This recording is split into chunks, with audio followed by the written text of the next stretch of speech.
Today's action by the Pennsylvania State Supreme Court throwing out the conviction against Bill Cosby took many by surprise. Joining us now to talk about the ruling is constitutional lawyer Alexandra Kazarian. Welcome. Thank you so much for taking time for us. Thank you for having me. So we reported that Cosby's conviction was overturned because of that earlier deal with a previous district attorney. But can you explain for us just how that would have happened and how common this type of ruling is in general? Sure. So this ruling is not very common because this isn't what's done. Prosecutors don't proceed on cases the way that they did in this case. So there was a civil case that was going on at the same time that the criminal case was being investigated. Bill Cosby pled the fifth in the civil case, saying that he couldn't go to the deposition and testify because he risked incriminating himself, which would be then used in the criminal case.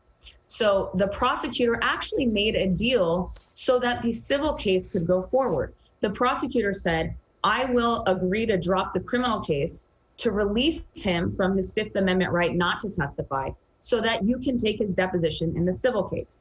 So the civil attorneys actually benefited from the prosecutor dropping the criminal charges.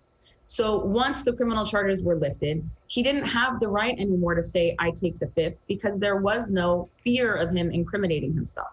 So once that was lifted, he went ahead and testified. He gave testimony that did incriminate himself. And then later, the prosecutor basically said, haha, just kidding. I'm going to prosecute you, and I'm going to use that testimony that you were forced to give because you no longer had that Fifth Amendment right.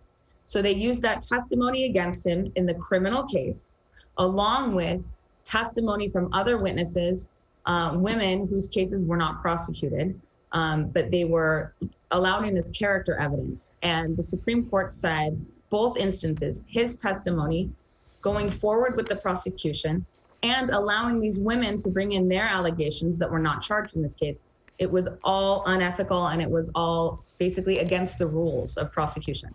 But, you know, Alexandra, the issue with many of the other cases against Bill Cosby is that the statute of limitations has passed.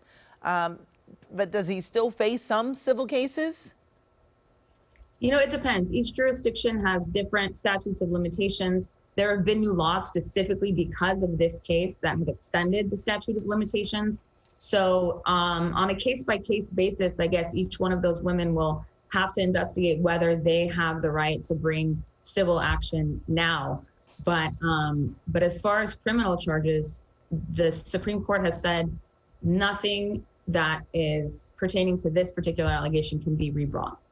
All right. All right. Thank you so much, Alexandra Kazarian. We appreciate your time.